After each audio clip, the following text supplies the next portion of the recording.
আসসালামু আলাইকুম ওয়া রাহমাতুল্লাহ। প্রিয় দর্শক, আজ আমি আপনাদেরকে জানাবো বনি নজিরের বিশ্বাসঘাতকতার ঘটনা। বিসমিল্লাহির রহমানির রহিম। চতুর্থ হিজরি সনের রবিউল আউয়াল মাসে বনি নজির কবিলার সাথে মুসলমানদের একটি বিবাদ দেখা দেয়। কবিলায় বনি নজিরের সর্দার আমর ইবনে উম্মিয়া মুসলমানদের সাথে পূর্ব শর্ত ভঙ্গ করে হুজুরে পাক সাল্লাল্লাহু আলাইহি ওয়াসাল্লামের বিরুদ্ধে গভীর ষড়যন্ত্রে লিপ্ত হলো। এ খবর পেয়ে হুজুর পাক সাল্লাল্লাহু আলাইহি ওয়াসাল্লাম তাদের মহল্লায় উপনীত হয়ে বলেন যে, তোমরা আমাদের সঙ্গে সন্ধি সূত্রে আবদ্ধ হয়ে আমাদের সাথে শত্রুতায় লিপ্ত হয়েছ। এ কি ভালো কথা?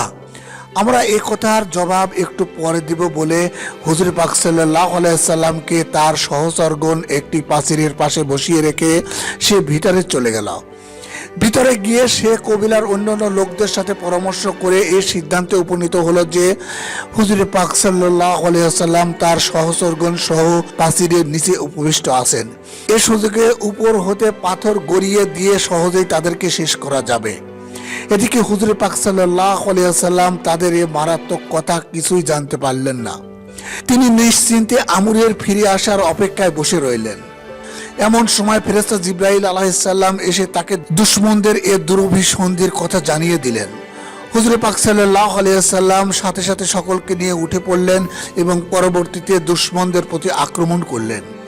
তারা এ তড়িৎ হামলার বেগ সামলাইতে না পেরে পাপের ফল হাতে নাতে ভোগ করল। ওই বছর চারদিক হতে মুসলমানদের বিভিন্ন শত্রু আত্মপ্রকাশ করল।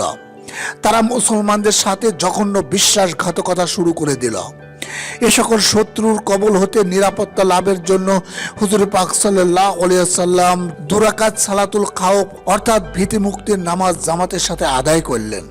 প্রিয় দর্শক, আশা করি সবাই বুঝতে পেরেছেন বনি নজিরের বিশ্বাসঘাতকতার কাহিনী। যারা চ্যানেলটিতে নতুন এসেছেন তাদেরকে অনুরোধ করছি সাবস্ক্রাইব, শেয়ার এবং লাইক করার জন্য এবং সেই সঙ্গে ইসলামী বিভিন্ন বিষয়ের প্রচারে সহযোগিতা করার জন্য।